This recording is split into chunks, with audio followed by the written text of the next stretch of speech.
Raja sir എനിക്ക് ലോകത്തിലേക്ക് ഏറ്റവും ഇഷ്ടപ്പെട്ട മ്യൂസിക് ഡയറക്ടർ എന്ന് പറഞ്ഞാൽ അത് എല്ലാവർക്കും അതെ രാജാ സാറാണ്. അദ്ദേഹം ഒരുപാട് കർണാട്ടിക് റയർ രാഗങ്ങൾ, ഇപ്പം സാധാരണ എല്ലാവരും യൂസ് ചെയ്യുന്ന രാഗങ്ങളുണ്ട്, നമ്മുടെ കർണാട്ടിക് മ്യൂസിക് കോമ്പോസിഷനിൽ പോലും ഇല്ലാത്ത റയർ രാഗങ്ങൾ അദ്ദേഹം യൂസ് ചെയ്തിട്ടുണ്ട്. അപ്പോൾ അതിൽ ഞാൻ ഏറ്റവും ആദ്യം ഞാൻ 8ലോ അങ്ങാണ്ട് കൊച്ചായിരുന്നപ്പോഴാണ് സിന്ധു ഭൈരവി ഇറങ്ങിയത്.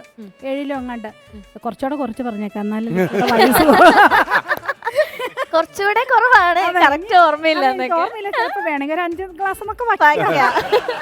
അപ്പം അത് ഭയങ്കര ഇപ്പോഴും ഹിറ്റാണ് മോളെ.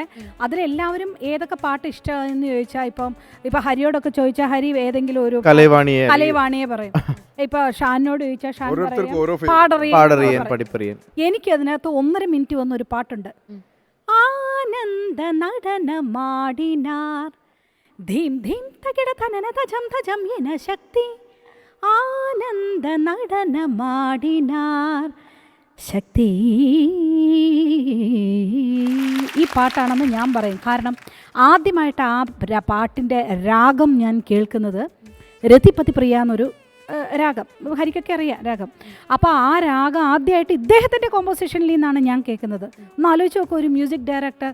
അതിന് ശേഷമാണ് രതിപതി പ്രിയ തപ്പിപ്പോയി പിന്നെ കുറേ നമ്മൾ അതിൻ്റെ ഇതൊക്കെ എടുത്ത്. ഇതുപോലെ ഒരുപാട് രാഗങ്ങൾ മോളെ രാജാ സാറ് യൂസ് ചെയ്ത്, അതും അതിൻ്റെ ഏറ്റവും ഭംഗിയായിട്ടുള്ള ഒരു ഇത്. ഇപ്പോൾ ശ്രോതശ്വനി എന്നുള്ള രാഗം നമ്മുടെ കർണാടക സംഗീതത്തിലെ ആകെ ഒരേ ഒരു കോമ്പോസിഷൻ മുത്തുസ്വാമി ദീക്ഷിതരുടെ ഉള്ളൂ. അത് പേര് ഉദയരവിചന്ദ്രിക എന്ന പേരിൽ.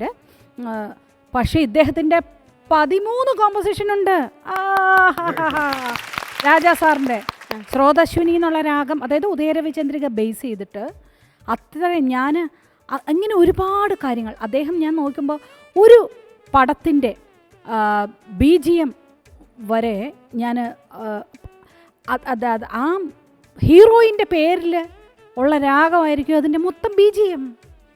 ഇങ്ങനെയൊക്കെ ഇപ്പം ഞാൻ അദ്ദേഹത്തിൻ്റെ അടുത്ത് പാടാനായിട്ട് ആദ്യമായിട്ട് പോയപ്പോൾ 10-19 വർഷം മുമ്പാണ് പോയപ്പോൾ. അദ്ദേഹം കർണാട്ടിക് മ്യൂസീഷ്യനാണ്. ഇങ്ങനെ അപ്പം ഗുരുജി ബാലമുരളീകൃഷ്ണനെ അദ്ദേഹത്തിന് ഭയങ്കര, നമ്മുടെ ഗുരുവിന് ഭയങ്കര ഇഷ്ടമാണ്. ഭയങ്കര ഇഷ്ടം എന്ന് പറഞ്ഞാൽ അദ്ദേഹത്തിൻ്റെ ഒരു ശിഷ്യനായിട്ടാണ്, അദ്ദേഹം മാനസിക ഗുരുവായിട്ട് വെച്ചിരിക്കുന്ന ആളാണ്. അപ്പോൾ ആ ഒരു പേരിലാണ് ഉള്ളി കയറിപ്പോയത്. അന്നപ്പം എല്ലാവരും പറഞ്ഞു, ദേ രാരപാടിയതെന്നൊന്നും പറയണ്ട കേട്ടോ, ഇപ്പം അപ്പുറത്തെ വാതിൽ വഴി വെളിയിൽ പോകാമെന്ന് പറഞ്ഞു. അദ്ദേഹത്തിൻ്റെ ഒരു ക്യാരക്ടറാണ് അങ്ങനെയൊന്നും പാടിയത് പറയണമൊന്നും ഇഷ്ടമല്ല. അതുകൊണ്ട് ഞാൻ മിണ്ടിയില്ല. അത് കഴിഞ്ഞ് അദ്ദേഹം ഒരു പാട്ട് കീർത്തനം പാടൂ എന്ന് പറഞ്ഞപ്പോൾ ഞാൻ അന്ന് ബിന്ദുമാലിനിയിലെ ഹരി എന്ത മുദ്ദോ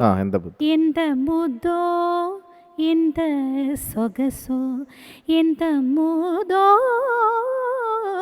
എന്ത സൊഗസോ, അത് എന്താ ബിന്ദുമാലിനി രാഗത്തിൽ ഒറ്റ കീർത്തനേ ഉള്ളൂ. ത്യാഗരാജ സ്വാമികളുടെ ഒരു കോമ്പോസിഷൻ മാത്രമേ ഉള്ളൂ നമുക്ക് അവൈലബിൾ ആയിട്ട്. ഇനി വേണമെങ്കിൽ നമ്മൾ അതിന് ശേഷം വേണമെങ്കിൽ ഇല്ലേ ഹരി, നമുക്ക് ഇവരൊക്കെ ഷാനൊക്കെ ഉണ്ടാക്കണം. ഇനി ബിന്ദുമാലിനി ഷാന അടുത്തതിൽ ഫിലിം സോങ് വന്നിട്ടില്ല. അപ്പം ഞാൻ ഇതൊക്കെ പാടി വലിയ സന്തോഷമായിട്ട് അങ്ങനെ ഇരിക്കുക. അപ്പോൾ അദ്ദേഹത്തിന് ഭയങ്കര ഇഷ്ടമായി. കുറച്ച് രാഗം പാടുമെന്ന് പറഞ്ഞു, രാഗമൊക്കെ പാടി. അത് പിറ്റേ ദിവസം തന്നെ എനിക്ക് വിളി വന്നു.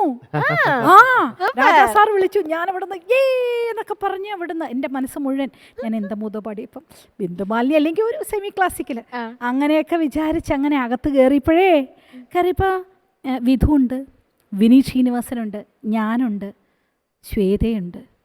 അപ്പം നമ്മൾ 5 പേര് വന്നു. ഓക്കെ, സാരമില്ല, ഇതെന്തോ ഭയങ്കര ക്ലാസിക്കൽ ഒരു മത്സരമായിട്ട് എന്തോ ഒരു ജുഗൽബന്ദി അതൊക്കെ പ്രതീക്ഷിച്ച്.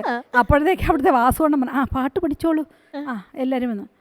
ഇന്നല്ലേ മുറ്റത്ത് മിന്നാര നിന്റെ കണ്ണ് കടഞ്ഞ തന്നാര നേരെ തന്നെ. എൻ്റെ പൊന്ന് ഷാനെ, ബിന്ദുമാലിനി, ഞാൻ അപ്പുറത്തൊരു ഡോറുണ്ട്, ചേതയോട് ചോദിച്ചാൽ എപ്പോഴും പറയും ഞാൻ അതുവഴി പോവാൻ പോയിന്ന്. എനിക്കങ്ങ് സങ്കടം. ഞാൻ പാട്ട് അദ്ദേഹത്തിന്റെ ഒരു ലൈനാണേലും പാടിയ സന്തോഷം. പിന്നെ ബാക്കിൽ നിന്നോളൂ, ഇവരുടെ ബാക്കിൽ. അല്ല ഇത് ഞാൻ ഈ കർണാട്ടിക് മാത്രം ഇങ്ങനെ പാടി ശീലിച്ചതുകൊണ്ട് എനിക്ക് ഇത് വളരെ, അതായത് ഒരു ഗ്രൂപ്പ് സോങ് ആണ്. പക്ഷെ വിധു ഉണ്ട്, വിധു ഒക്കെ ഇതായിട്ട് എല്ലാവർക്കും ഇത് കേട്ടപ്പോൾ ഒരു വിഷമായി. താഴെ കിടന്നിന് തന തര തര തര തര തം തം തോ ദ്വാ. ഒരു എന്നതാ ഇത്? കീർത്തനൊക്കെ പാടി ഇംപ്രസ് ചെയ്താണ് അവിടെ ചെന്നത്. ഭയങ്കര അങ്ങനെ ഒരു വലിയ സംഭവം നടന്നു. അത് കഴിഞ്ഞ് പോയി. പിന്നെ ഒരു ഇത് വിളിച്ചുട്ടോ. അത് ഒരു ഫോക്ക് മ്യൂസിക്കാ, ഞാനും ടിപ്പും. என்ன செஞ்சாலோ நம்ம எங்கே போனாலோ அந்த சாமி துணை வேணும், அந்த சாமി തുണ വേണം. ഈ ഒരു ടെക്സ്റ്റ് ടോണിൽ പാടണ്ടേ. അത് പാടി. അത് പിന്നെ എനിക്കൊരു മായമാളകളൊരാവൊക്കെയാണ്. പിന്നെ ഞാൻ അങ്ങ് പാടി. എന്നാലും അങ്ങ് ശരിയാവണില്ല. ബിന്ദുമാലിനെ വീണ്ടും ചീത്ത വിളിച്ചു. പക്ഷെ പിന്നെ എനിക്ക് SPB സാറിൻ്റെ കൂടെ ഒരു കന്നഡ ഒരു ഇത് തന്നു. അദ്ദേഹത്തിൻ്റെ സൗണ്ട് ഭയങ്കര ഇഷ്ടമായി കേട്ടോ. അതുകൊണ്ട് പറഞ്ഞു നല്ല ഇതാ, നീ ഇതൊക്കെ മുന്നേ എന്നെ പാടില്ല. ഉടനെ വാസോണ്ണ ഇല്ല. അപ്പൊ ഞാൻ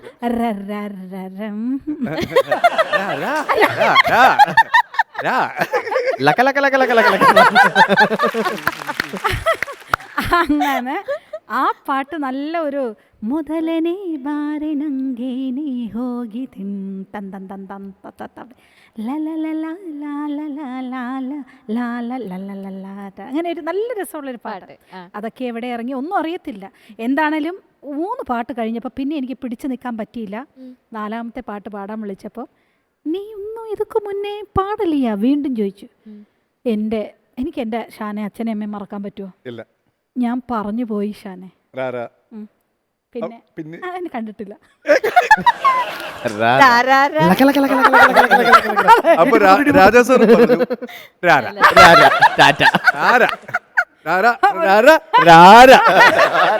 അങ്ങനെ രാര ഒരു പാരയായി പോയോ. വാളൊക്കെ എടുത്തു ഒറ്റ വെട്ട്.